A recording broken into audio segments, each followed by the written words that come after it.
The dust of the Texas panhandle choked every breath and stole the moisture from your tears before they could even fall. Out here, silence wasn't peace. It was a predator waiting. For Hannah O'Connell, a widow with a 6-year-old son and a claim that was mostly rock and regret, that silence was broken by a sound that froze the blood, a child's scream, thin and terrified. And then a second sound, the guttural snarl of hunting coyotes. She had a choice: bar the door of her sod brick house and pray for the noise to end or run toward it. Her decision that blistering afternoon wouldn't just save a life, it would ignite a firestorm that threatened to burn everything she had left to the ground. The sun was a merciless hammer beating down on the cracked earth of the Llano Estacado. It was the summer of 1876, a year of centennial celebrations back east, but out here on the raw edge of civilization, every day was just a battle for the next. For Hannah O'Connell, victory was measured in the slow greening of her meager vegetable patch and the steady breathing of her son Thomas as he slept. Her husband Liam had seen a paradise in this endless expanse of grass and sky. He'd filled her head with poetry about the land's soul, about building a legacy from nothing but sweat and grit. Liam's poetry had died with him, trampled into the dust by a spooked longhorn a year prior, leaving Hannah with a half-finished house, a dozen scrawny cattle, and the crushing weight of his dream. On this particular afternoon, the heat shimmered in waves distorting the horizon until the sky and land bled into one another. Thomas was inside meticulously arranging pebbles into a fortress on the packed dirt floor. Hannah was mending a fence post near the dry creek bed, the rhythmic thud of her mallet the only sound for miles. Then it came. It wasn't loud at first, just a high-pitched cry snatched by the wind. A hawk, perhaps. She paused, mallet held aloft, head cocked. Her world had become a library of sounds. She could distinguish the rustle of a snake from that of a field mouse, the lowing of a thirsty cow from one in distress. This sound was wrong. It was human. It was a child. It came again sharper this time, laced with a terror that clawed at her own maternal heart. It was closer than she thought, from a shallow ravine choked with mesquite and prickly pear about 200 yards from her claim. Her first instinct was a cold spike of fear for Thomas. She glanced back at the sod house, its single window, a dark, watchful eye. He was safe. Her second instinct was to ignore it. This was Kiowa territory. The Comanche were further south, but nomadic bands of Kiowa still hunted this land. They were a proud, fierce people who had been pushed to the brink by treaties and broken promises. Relations with the settlers in redemption, the nearest town 20 miles east, were a simmering pot of hatred, always a breath away from boiling over. To interfere was to invite trouble that a lone woman couldn't handle. Liam's voice echoed in her memory, a low, steady rumble. Courage. Hannah isn't the absence of fear. It's doing what's right when you're scared spitless.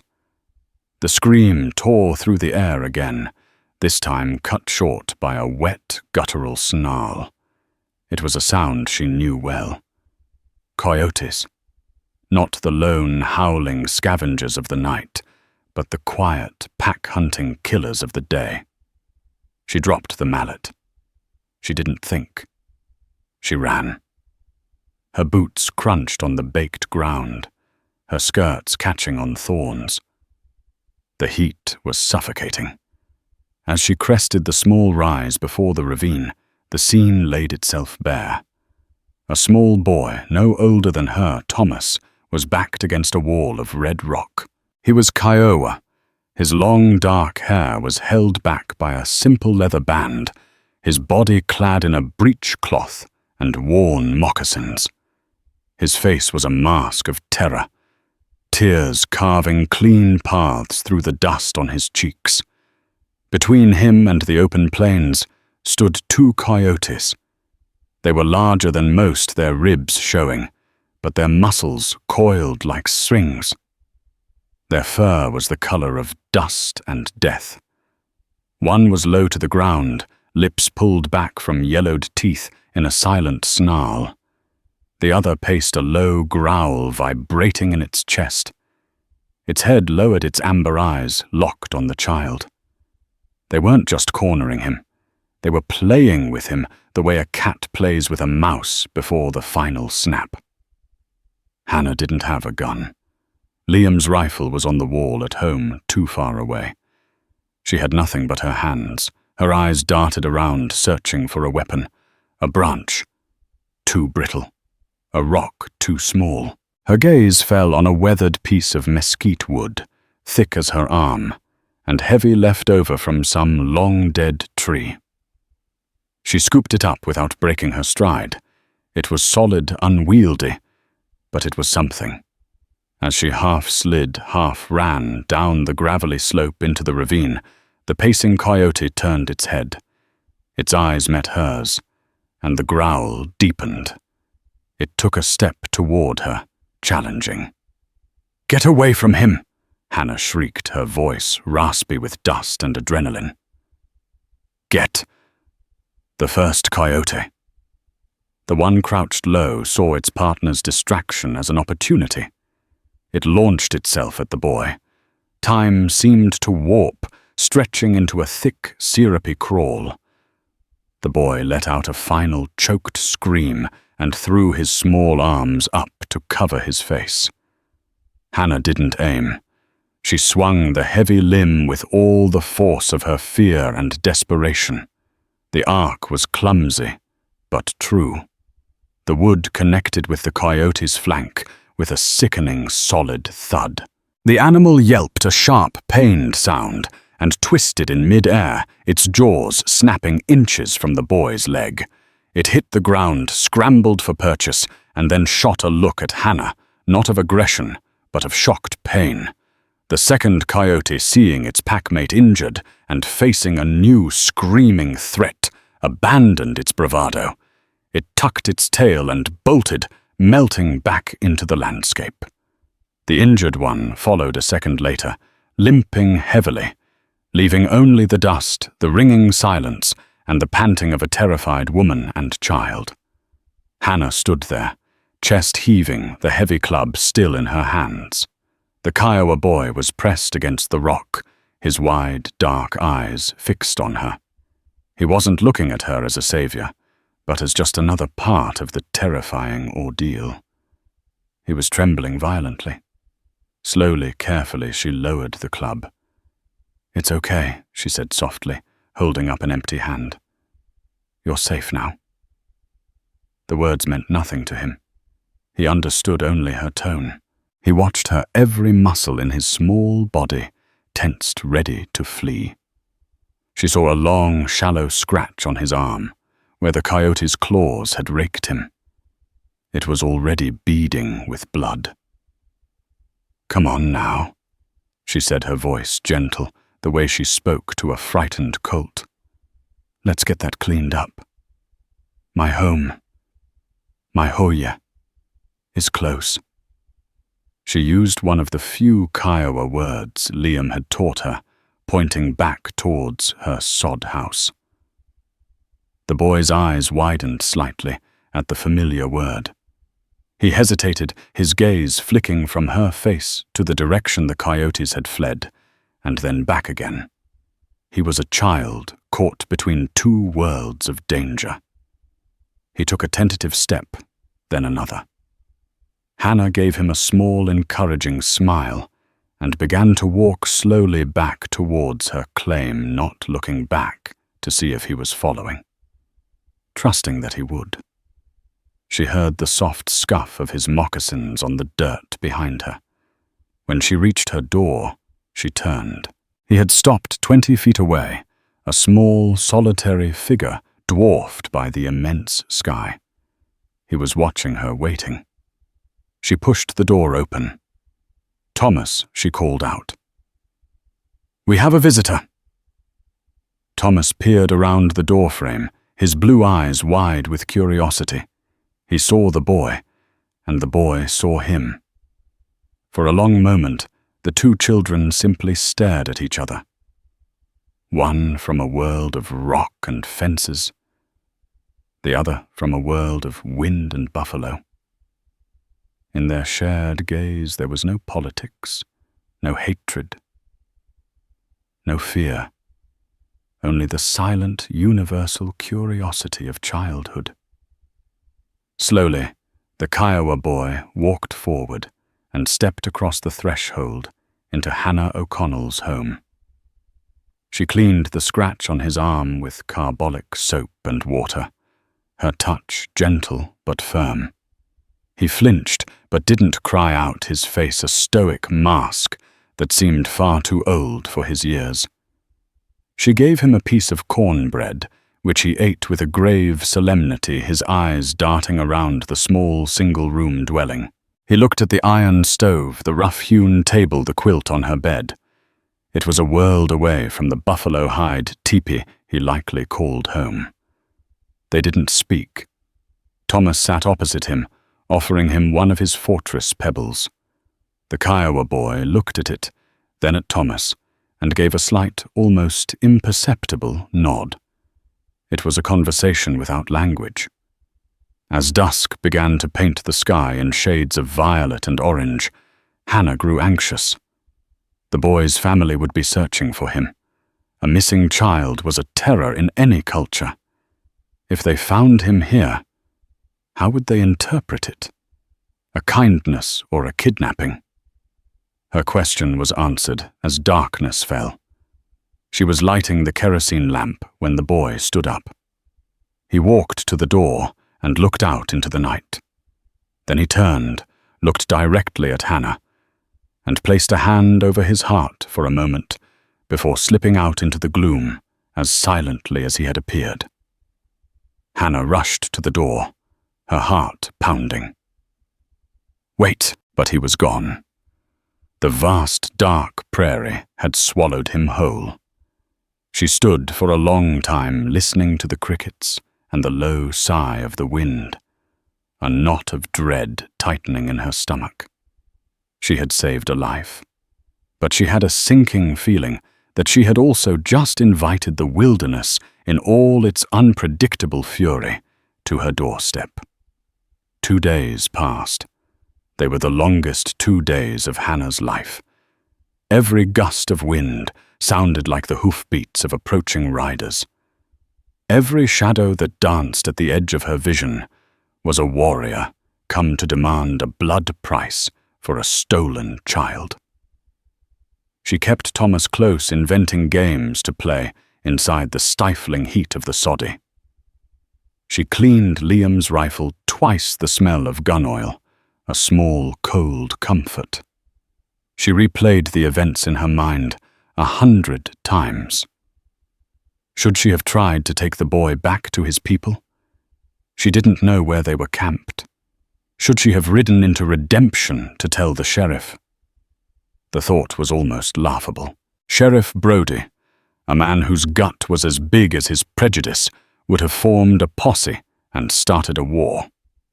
He saw the Kiowa not as people, but as obstacles to be removed. By the evening of the second day, a fragile hope began to sprout. Perhaps the boy had made it home safely. Perhaps he hadn't told them where he'd been. Perhaps it was over.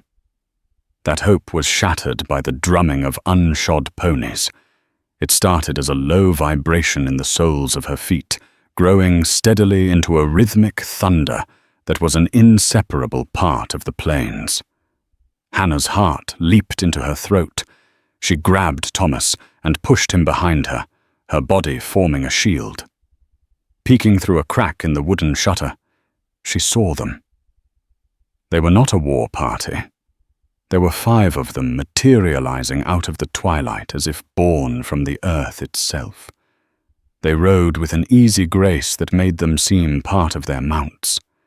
Their faces, stern and unreadable, were framed by long black hair. Feathers and beads adorned their clothing, and they carried lances and bows.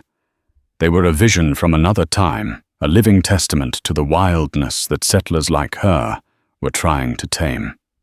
At their head rode a man who commanded authority without a word. He was older, his face a roadmap of sun and hardship, his eyes holding the wisdom and weariness of a leader. He sat atop a powerful war pony, a feathered headdress resting on his back. This had to be the chief. They stopped 100 feet from her door, a silent, intimidating line. The only sound was the snorting of their horses and the whisper of the wind through the tall grass. This was it. The moment of reckoning. Hannah took a deep breath, smoothed her apron, and did the only thing she could. She opened the door and stepped outside, leaving Thomas peeking from behind the frame. She would not cower. She was on her land, and she had done no wrong. She stood before them, her hands clasped in front of her to stop them from shaking. The chief's eyes swept over her, taking in her simple calico dress, her work-worn hands, her defiant posture.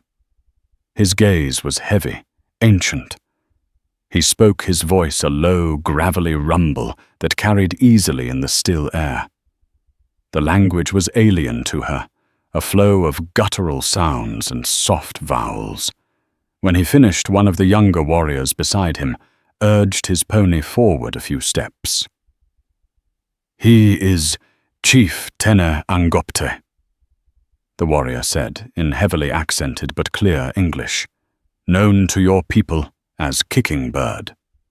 He asks if you are the woman who fought the song dogs." Song dogs, coyotes. Hannah nodded, her throat too dry to speak. The boy you aided the warrior continued gesturing behind him. "He is Ta Nehodi, Little Wolf. He is the son of the chief's sister.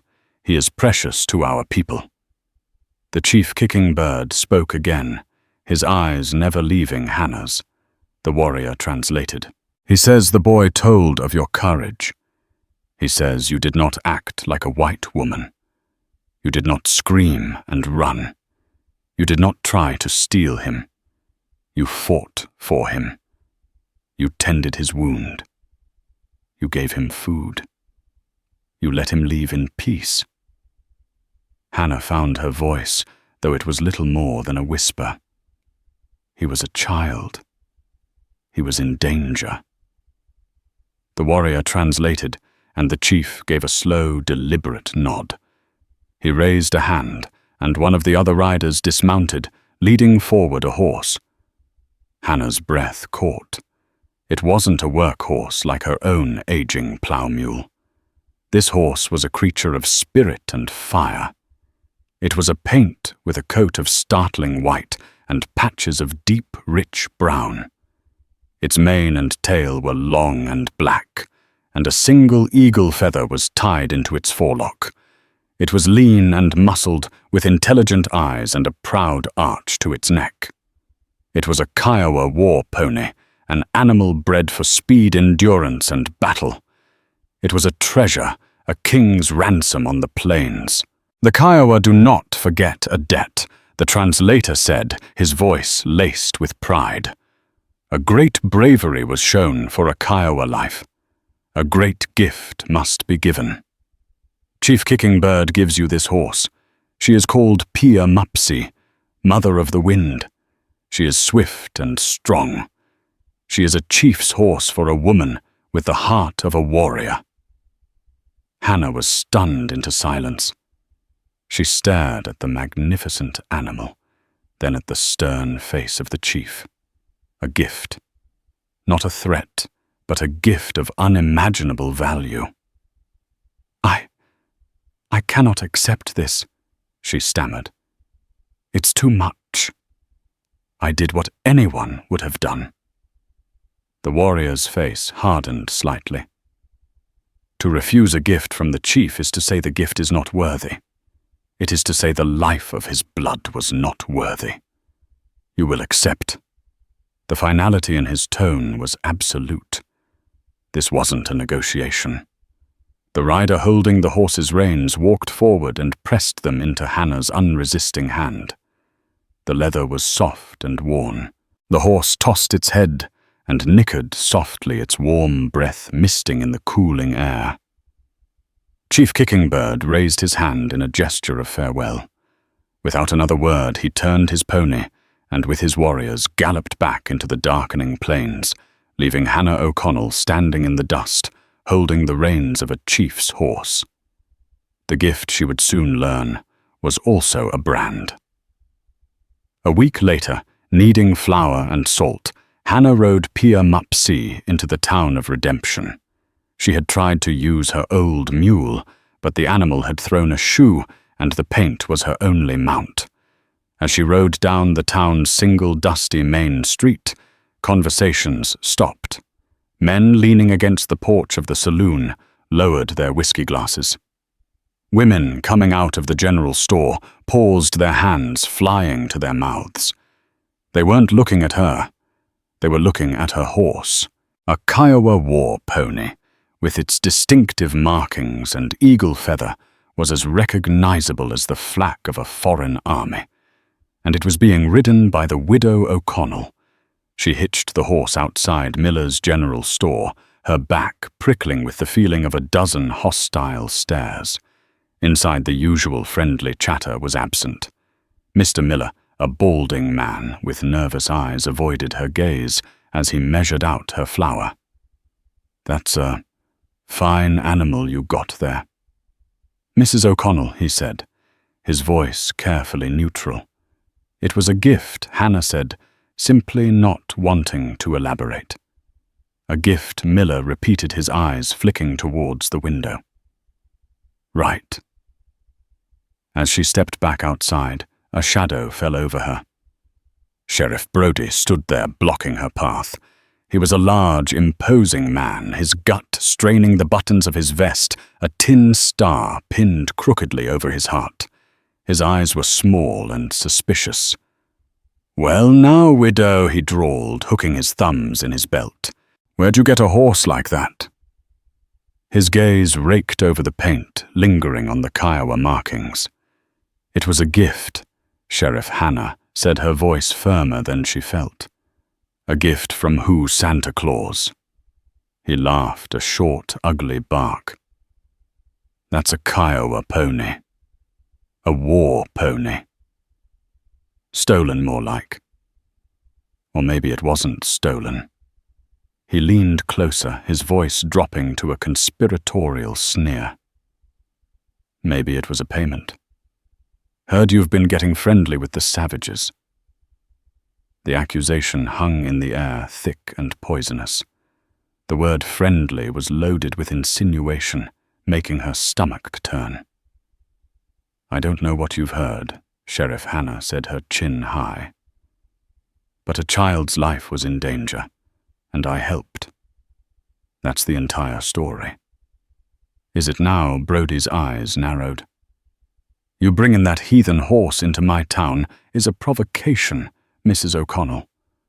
People are on edge. The railroad's surveying a new line north of here, right through Kiowa hunting grounds.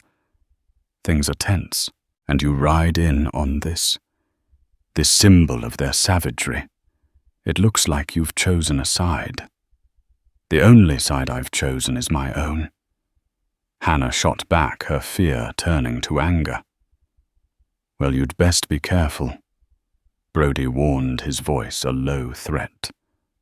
"Out here, your own side ain't enough to protect you.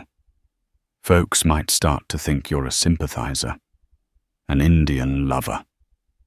And folks around here have a way of dealing with people like that." He spat a stream of tobacco juice into the dust near her feet. "Go on home, widow, and I suggest you get rid of that horse. It's a magnet for trouble." As Hannah untied Pia Mupsee's reins, her hands trembled with rage. She swung into the saddle and rode out of Redemption, not looking back. The stares of the townspeople felt like daggers in her back. The wind whipped at her face, but it couldn't cool the burning shame and anger she felt. The horse, a gift of honor, had become a mark of shame. A brand that labeled her an outcast in her own world. Chief Kicking Bird had brought her a horse, but Sheriff Brody had delivered the true message. She was now alone, caught in the deadly space between two warring cultures, with nowhere to run. The town of Redemption had a short memory for kindness and a long one for suspicion. Sheriff Brody's poison seeped into the community's wellspring, and soon Hannah found herself an island in a sea of hostility. The trouble the sheriff had promised arrived not with a bang, but with a slow, creeping chill. The first to turn was the blacksmith, a burly man named Gus. When Hannah brought Pia Mupsee to be shod for the rocky terrain, he wiped his greasy hands on his leather apron and shook his head. "Can't do it, Mrs. O'Connell," he said, not meeting her eye. "Got too much work on. The whole U.S. cavalry needs shoein', seems like." He gestured vaguely toward the empty corral behind his smithy. "Gus, there isn't a soldier for 50 miles. Hannah countered, her voice tight. "You've been shoeing my animals since Liam and I first settled here." "Times change," he muttered, turning his back on her to clang his hammer against a cold piece of iron, the useless noise, a clear dismissal. At Miller's general store, the shelves were suddenly bare of the things she needed most. Mr. Miller would look at her list with a pained expression. "Sorry, Hannah. The freight wagon from Dodge City is late again. Plumb out of kerosene. And coffee. Haven't seen a bean in weeks." Yet she could see the full sacks of coffee beans behind the counter and smell the distinct scent of freshly stocked kerosene. The ostracism was a suffocating blanket. When she attended the small church on Sunday, more for Thomas's sake than her own, the preacher's sermon was on the wickedness of consorting with heathens. The other women who used to share recipes and gossip with her now gathered their children closer and turned their backs as she passed, their whispers following her like wasps. "Indian lover. That's her, the one with the savage's horse. Bet she's warming a brave's bedroll now her husband's gone." The cruelty was designed to break her, to force her to sell the horse and beg for forgiveness or to pack up and leave. But Hannah O'Connell was forged from stubborn stock. Liam's dream may have died, but her will to survive had not. The more they pushed, the harder she stood her ground. She learned to do without. She learned to care for the Kiowa pony herself, cleaning its hooves with a patient, untutored hand. Pia Mupsee seemed to understand, standing with an almost impossible stillness as Hannah worked. The horse was more than a gift now. It was her only confidant. In the quiet evenings, she would lean against its warm flank, burying her face in its coarse mane, and find a strange solace. The animal was a living link to an act of courage she was beginning to doubt. Her son Thomas was her anchor. He was too young to understand the politics, but he felt the coldness from the other children in town. He loved the paint horse with a pure, uncomplicated joy. He would bring it handfuls of sweet grass and tell it stories, his small voice a counterpoint to the silence that now surrounded their lives. One evening, as the sun bled across the horizon, a lone rider approached the homestead. It was Deputy Miller, the sheriff's younger, less certain second-in-command. He was a lanky young man with a face that hadn't yet hardened into the cynicism of the frontier. He dismounted, twisting his hat in his hands. "Evening, Mrs. O'Connell," Deputy Hannah said, her voice wary. She stood on her porch, her arms crossed. I just came from town," he stammered. "Mr. Miller at the store." He felt bad. He asked me to bring you this. He held out a small sack. It held a can of kerosene and a small bag of coffee beans. Hannah stared at the sack, then at the deputy's earnest, troubled face. "Why are you really here, deputy?" He sighed, kicking at a loose stone. "Brody's on the warpath. He's talking to some men from the railroad company. Mr. Davies is the head surveyor. They're getting set to run their line straight through the Spirit Creek Basin."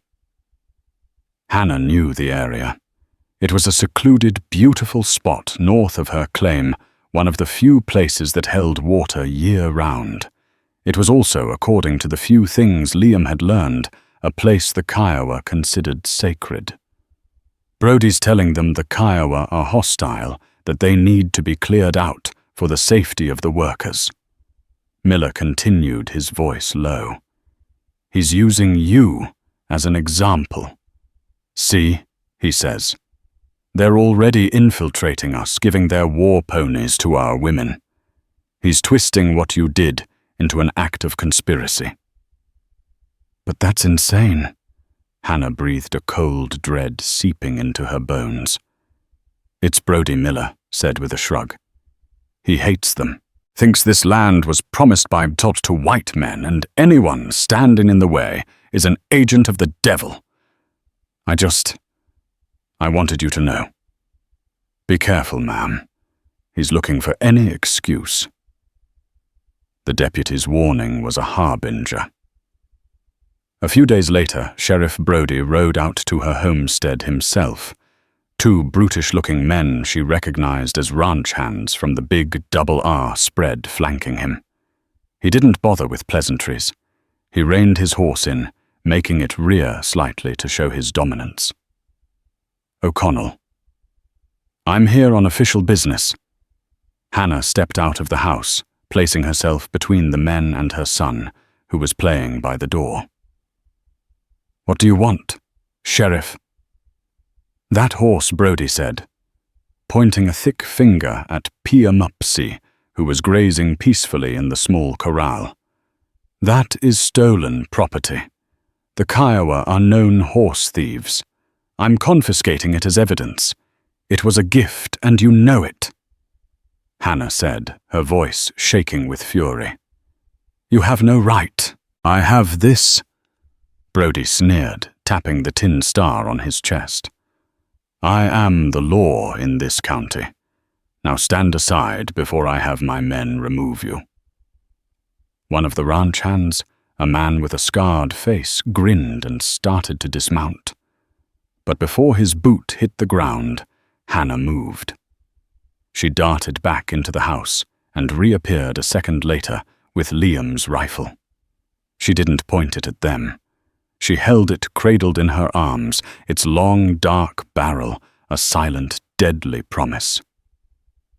"This is my land," she said, her voice low and steady, devoid of the tremor she felt inside. "My property. And that is my horse. The first man who sets foot past that fence without my permission will be carried off it. That is my law."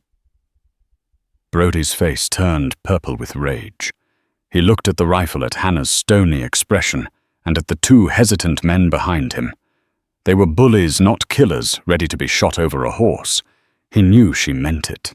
He could see it in her eyes, the same wild, desperate courage that had made her run toward a coyote attack.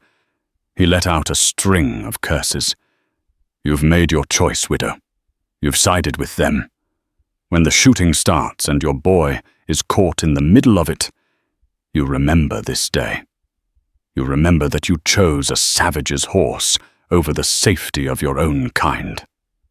He yanked his horse's reins, wheeling it around so sharply that it whinnied in protest. "Let's go," he snarled at his men. "Let the squaw lover rot out here with her pet." They galloped away, leaving a cloud of dust and hatred hanging in the air. Hannah stood there until they were gone, the heavy rifle a dead weight in her arms. She finally lowered it, her whole body trembling from the flood of adrenaline. Thomas ran to her, wrapping his small arms around her waist. "Are they gone, Mama?" "Yes, baby," she whispered, stroking his hair. "They're gone." But she knew they weren't. Brody's threat lingered. When the shooting starts, it wasn't a question of if, but when. She looked north toward the unseen Spirit Creek Basin. The railroad surveyors were there. Brody was there. And somewhere just over the horizon were Chief Kicking Bird and his people. She was standing directly in the path of a storm, and the gift of a horse had become the anvil on which her life and the lives of many others were about to be broken. The silence that followed Sheriff Brody's departure was not one of peace. It was a taut, strained quiet, like a wire stretched to its breaking point.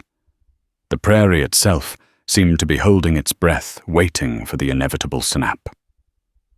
Days bled into one another under a sun that offered light, but no warmth, only a baking, relentless heat.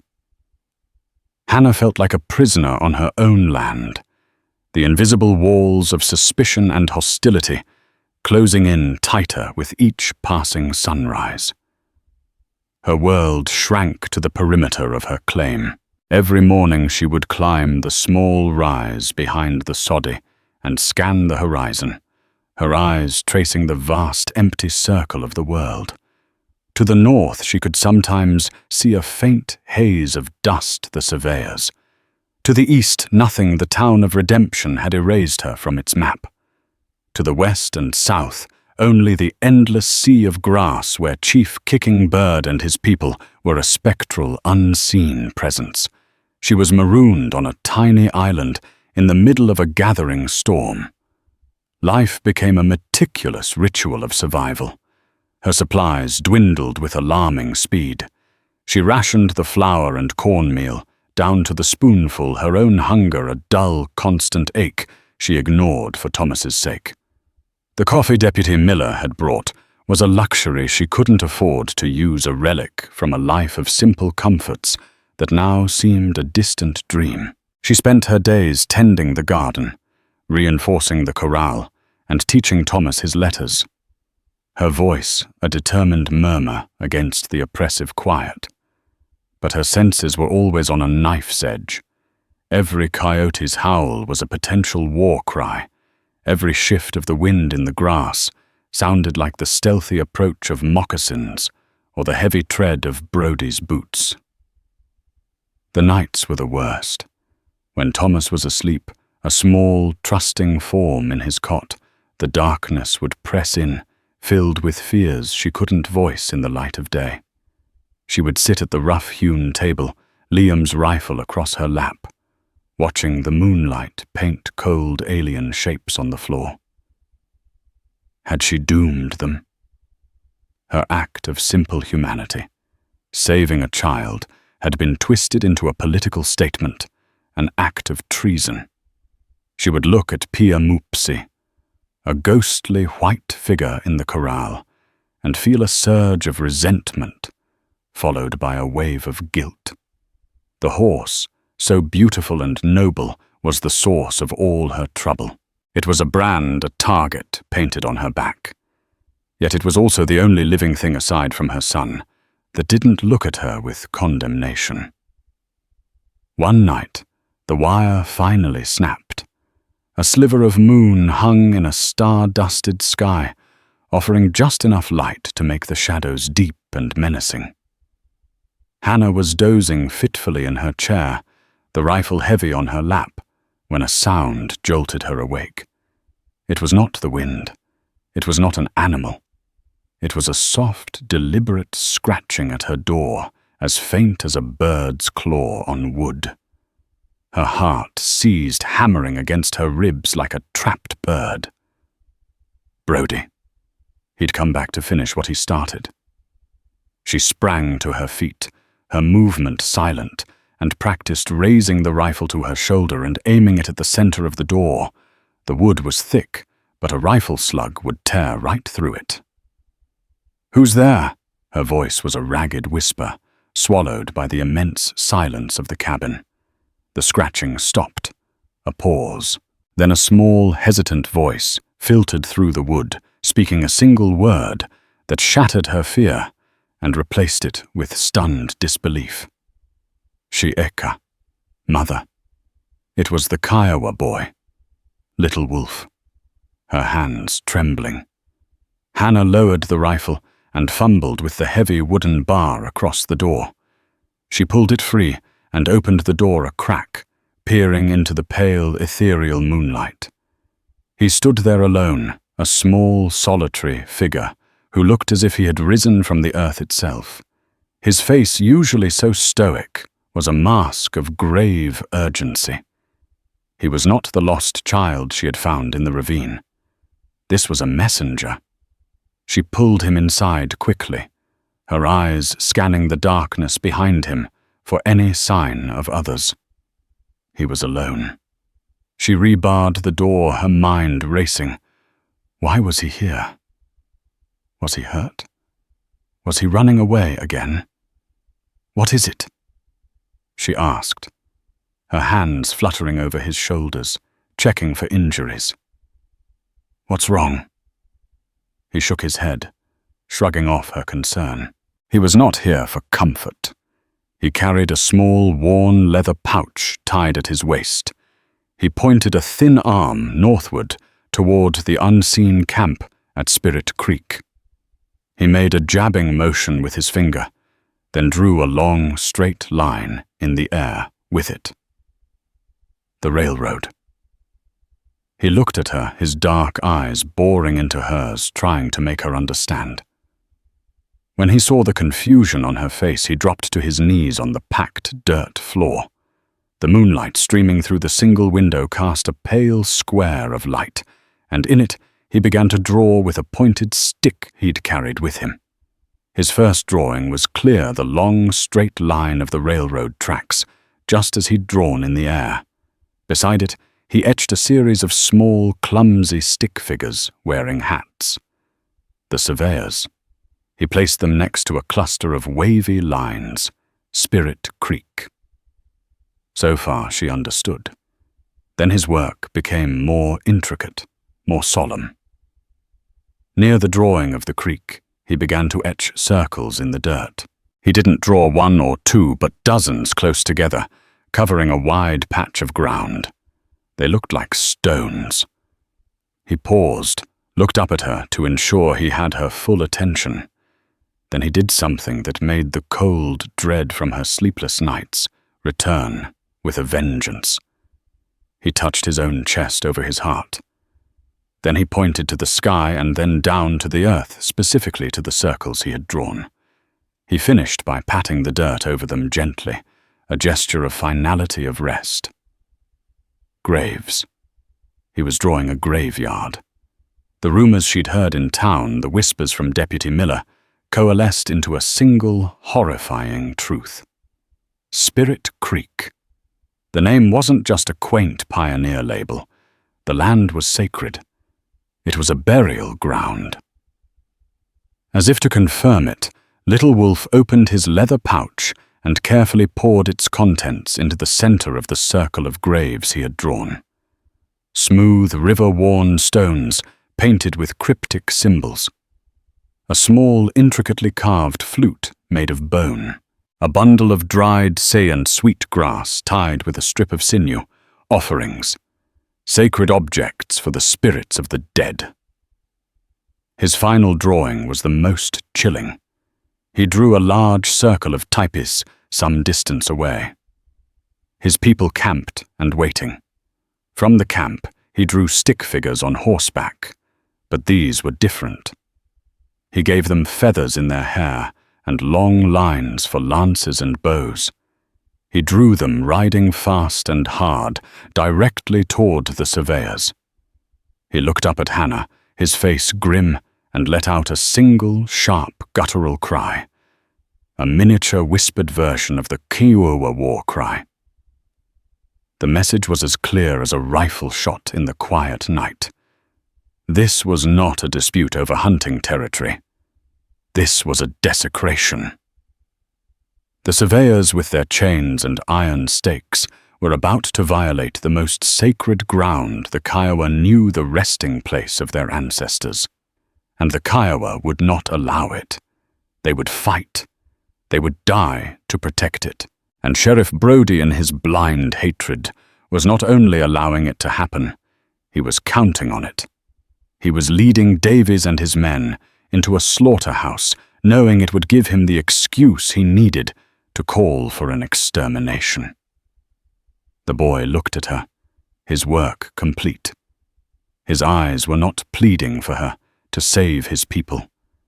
He was pleading for her to save herself.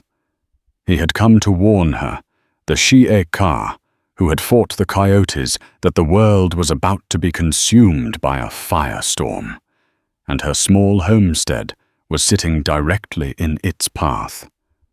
In that heart-stopping moment, looking at the boy's earnest face and the crude, desperate map on her floor, Hannah finally understood the full, terrible weight of the gift in her corral.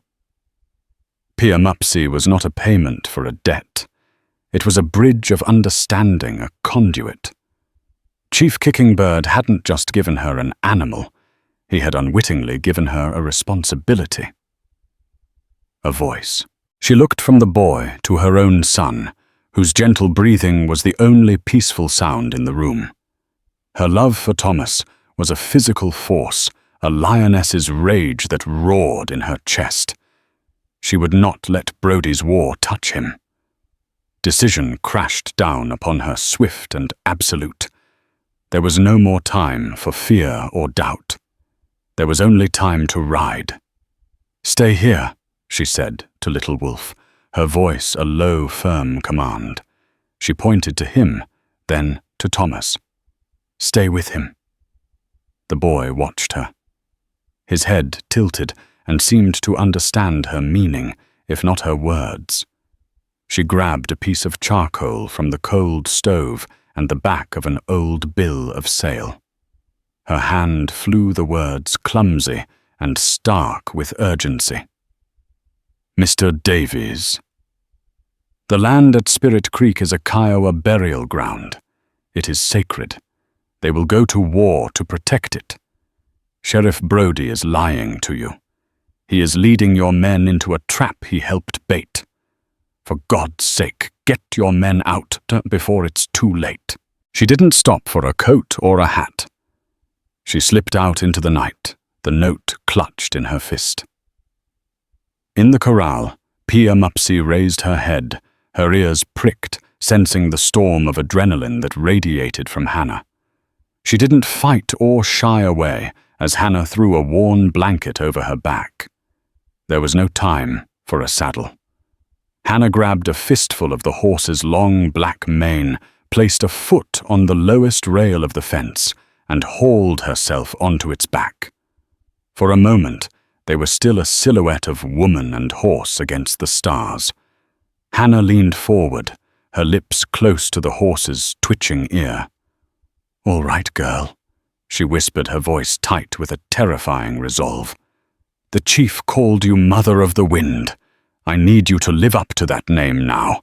Fly." She drove her heels into the horse's flanks. The response was explosive. Piamupsi launched forward, not into a trot or a canter, but a full earth-devouring gallop.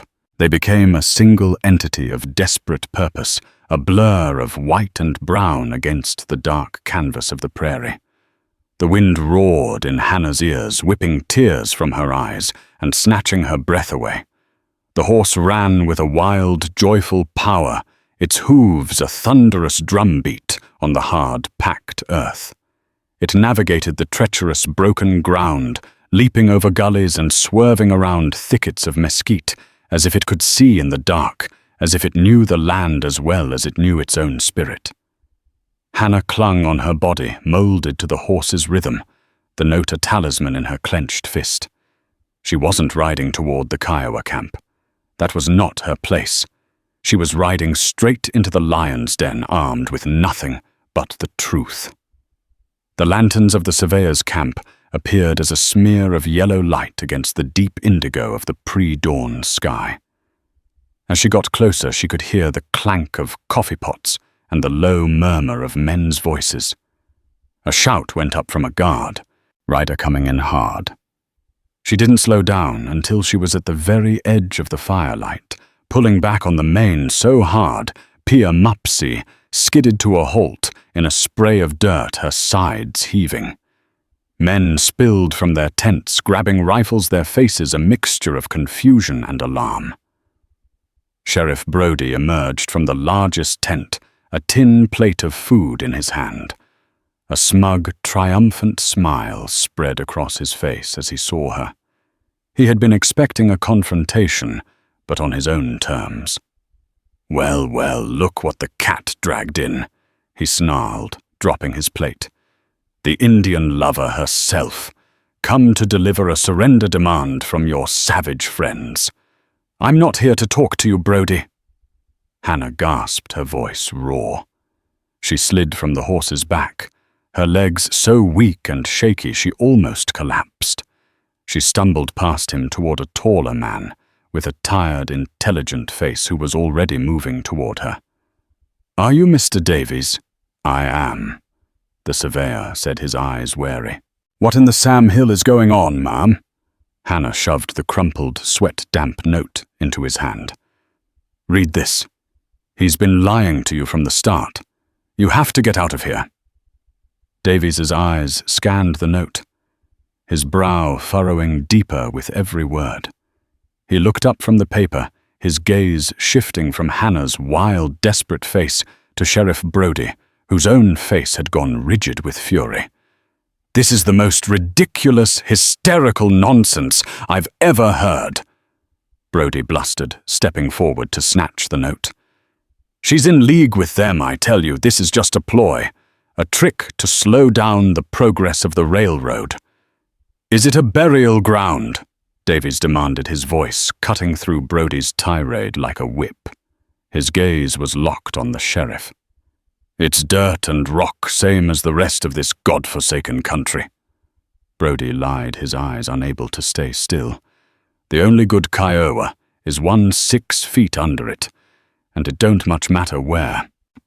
As the ugly words hung in the air, a movement on the high ridge overlooking the camp stole every man's breath. Against the lightening eastern sky, a lone rider had appeared, a dark, motionless silhouette. Then another appeared beside him, and another, and another. In terrifying, disciplined silence, the ridge filled with them. 1, 5:20:50. Then more. Chief Kicking Bird and his warriors sat astride their war ponies, a silent, deadly crescent moon of judgment, lances and bows held at the ready. They were not charging. They were not shouting. They were simply bearing witness, their presence, a promise of swift, absolute annihilation. The surveyors stared, their jaws slack rifles, suddenly feeling like useless toys in their hands. The abstract threat Brody had described was now a living, breathing reality poised directly above them. "You knew," Davies breathed, turning a look of pure, cold fury on Brody. "You son of a bitch, you knew. And you were going to let my men walk right into that."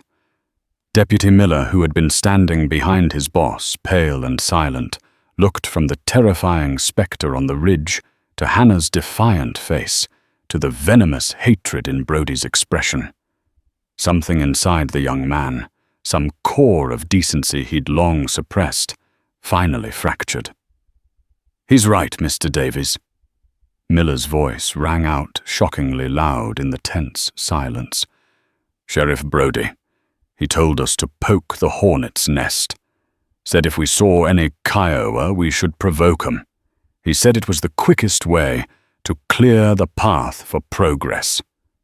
Brody wheeled on him, his face contorted in a mask of rage. "Miller, you shut your traitorous mouth right now, or I'll see you." "You'll what, Sheriff?" Miller interrupted, finding a strength he never knew he possessed. His hand dropped to the worn grip of his Colt. "You'll let us all get butchered, just so you can have your war." So you can write back to the territorial capital about how you fought off a savage uprising you started yourself. I signed up to keep the peace, not to be bait in your trap." The standoff was shattered by a sound from the ridge, a single clear, haunting note from a bone flute. It wasn't a call to arms. It was a lament, a song of mourning for the ancestors whose rest was about to be disturbed. That one sound carried more truth and more power than all of Brody's blustering lies. Mr. Davies was a builder, not a fighter. He was a man of numbers and logistics. War was costly. War was messy. War was bad for the railroad's bottom line. His decision was instant and absolute. "Pack your gear," he bellowed to his stunned crew, his voice a thunderclap of command. "Now, we're pulling out. We'll find a new route south of the basin." He turned to Brody, his face a mask of utter contempt. "As for you, Sheriff, your contract for providing security is terminated effective immediately. I will personally see to it that the governor hears about this. Now get out of my camp." Humiliated and exposed, Brody stood there, his authority stripped away in front of everyone. His men who had followed him out of fear or greed now looked away, refusing to meet his eyes. He shot Hannah a final look of pure, undiluted venom, a look that promised a future reckoning would come one day. Then, without another word, he turned and stomped toward his horse. As the sun finally crested the horizon, bathing the plains in a clean golden light, the surveyors scrambled to pack their wagons. On the ridge, Chief Kickingbird watched them for a long moment. Then he raised his hand, palm open. It was not a threat or a salute. It was an acknowledgement, a sign of respect sent across the vast, invisible chasm between their two worlds. Then, as silently and mysteriously as they had appeared, he and his warriors turned and dissolved back into the endless landscape. Hannah leaned her forehead against Pia Mupsey's warm, sweaty neck, her body finally succumbing to a bone-deep exhaustion that went beyond tired muscles. She trembled not from cold or fear, but from the aftershock of what she had done. She had not solved the deep-seated hatred or changed the inevitable course of history. But on this one morning under this one sky, she had stood in the path of a roaring fire, and with nothing but a horse and the truth she had held it back. Hannah O'Connell's story doesn't end with a parade or a medal. History rarely affords such neat conclusions to the quiet heroes. She returned to a town that would forever eye her with suspicion, and a people who would always see her as an outsider. But her courage carved out a space for herself, a small island of respect, earned not with a gun, but with integrity. She proved that the heart of the West wasn't just in the conquest and the gold rushes, but in the difficult, dangerous choices made by ordinary people in extraordinary moments. These are the stories that get lost in the dust of time, the tales of grit and misunderstanding that reveal the true complex soul of the frontier. If the story of a widow, a Kiowa boy, and the horse that bound their fates together moved you, please honor her memory by hitting that like button. Share this tale with others who appreciate that courage comes in many forms, and be sure to subscribe for more true stories from the forgotten corners of the Wild West. Thank you for listening.